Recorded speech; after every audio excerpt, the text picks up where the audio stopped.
प्रभु यीशु मसीह के मधुर और मीठे नाम में आज दिनांक 16 अक्टूबर दिन बुधवार को आप सब श्रोताओं का हम स्वागत करते हैं। आज के दिन के लिए जो वचन है वो लिया गया है यूहन्ना रचित सुसमाचार उसका 4 अध्याय 7 पद। वचन कहता है, और उस नगर के बहुत सामरियों ने उस स्त्री के कहने से जिसने यह गवाही दी थी कि उसने सब कुछ जो मैंने किया था मुझे बता दिया, विश्वास किया। प्रियो, सुलेमान के शासन के बाद, जब इसराइल में सुलेमान का शासन था, उसके बाद से इसराइल जो देश था वो दो भागों में बट गया था।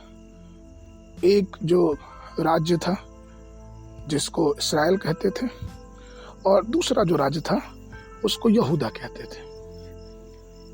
इसराइल राज्य के पास 10 गोत्र थे जिसकी राजधानी सामरिया थी, और यहूदा जो देश था, यहूदियों का जो देश था, उसके पास 2 गोत्र थे जिसकी राजधानी यरूशलेम थी।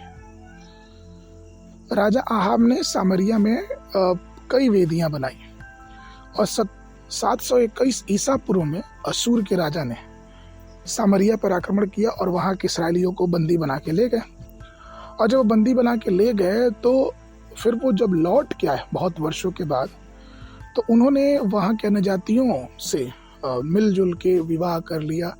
और इसलिए चूंकि सामरिया में रहने वाले लोगों ने अन्य जातियों से विवाह कर लिया, तो उन्होंने अपना एकपन का, या फिर यूं कहें कि इसराइलियों का जो रूप था, जो पहचान थी, वो खो दी। तो यहूदी लोगों ने इन सामरिया लोगों के साथ कि कोई भी संबंध नहीं रखना चाहा। उनका ये कहना था कि तुमने अपनी जो पवित्रता है, अपने जो नियम है, उसको तुमने खो दिया है। तो इसलिए यहूदियों ने अपने आप को सामरिया के लोगों से अलग कर लिया। एक दिन की बात है कि जब यीशु मसीह इस धरती पे थे, तो यीशु मसीह एक कुएं पे बैठे थे जो याकूब का कुआं होता था।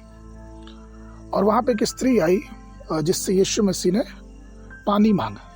अब यहाँ स्त्री के बारे में कोई भी बात नहीं कही गई, किस पृष्ठभूमि से थी, किस परिवार से थी, उसका नाम क्या था, कोई भी विवरण स्त्री के बारे में नहीं दिया गया है। लेकिन उस स्त्री के विषय में पढ़ने के बाद हमें और आपको ये पता चलता है कि उस स्त्री के पास कई सारे प्रश्न थे, जैसे कि क्या मैं परमेश्वर की आराधना कर सकती हूँ, क्या मेरे पाप क्षमा किए जाएंगे, क्या मेरी आत्मिक जो प्यास है वो बुझेगी। और यीशु मसीह जब उस स्त्री से बात कर रहे थे, तो उन्होंने सीधे उसके व्यक्तिगत जीवन पे वार किया। यीशु मसीह ने कहा कि जाओ अपने पति को बुला लो। स्त्री ने कहा कि मेरा कोई पति नहीं है। यीशु मसीह ने कहा कि तुम सही कहती हो, तुम 5 पति कर चुकी हो, और जिसके साथ हो वो भी तुम्हारा पति नहीं है। अर्थात अब स्त्री यह समझ चुकी थी कि यीशु मसीह भविष्यवक्ता है। प्रियो, अगर इस वृत्तांत को बहुत नजदीक से हम देखें तो हम इस बात को समझ सकते हैं कि इस स्त्री के पास 2 समस्याएं थी। पहली समस्या कि इसको सच्चे प्रेम की तलाश थी, लेकिन इसको सच्चा प्रेम नहीं मिला था। ये उसके लिए 5 शादियां कर चुकी थी, लेकिन फिर भी, और 6वें के साथ रह रही थी, लेकिन फिर भी उसको सच्चा प्यार नहीं मिला। दूसरा जो इसकी समस्या थी वो ये थी कि वो आराधना करना चाहती थी, लेकिन आराधना कैसे और कहाँ करें उसको ये पता नहीं था। इसलिए तो यीशु मसीह से कहती है कि हमारे पूर्वज तो इस पहाड़ पर आराधना किए हैं, और यहूदी लोग कहते हैं कि यरूशलेम में आराधना करना चाहिए। तब यीशु मसीह ने यूहन्ना 4 उसके 21 से लेकर 24 पद में इस सच्चाई का बखान किया कि देखो, ये ऐसा समय आता है जब परमेश्वर सच्चे आराधकों को खोजेगा। और सच्ची आराधना कहीं पहाड़ और कहीं किसी जगह पे नहीं होती है। सच्ची आराधना हर एक मनुष्य कर सकता है जो आत्मा और सच्चाई से परमेश्वर की आराधना करे।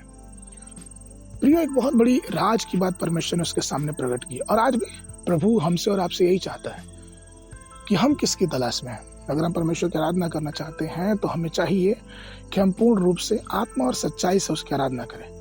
इस संसार में अपने प्रेम को, अपने संतुष्टि को अगर ढूंढेंगे तो हमें कभी कुछ नहीं मिलेगा।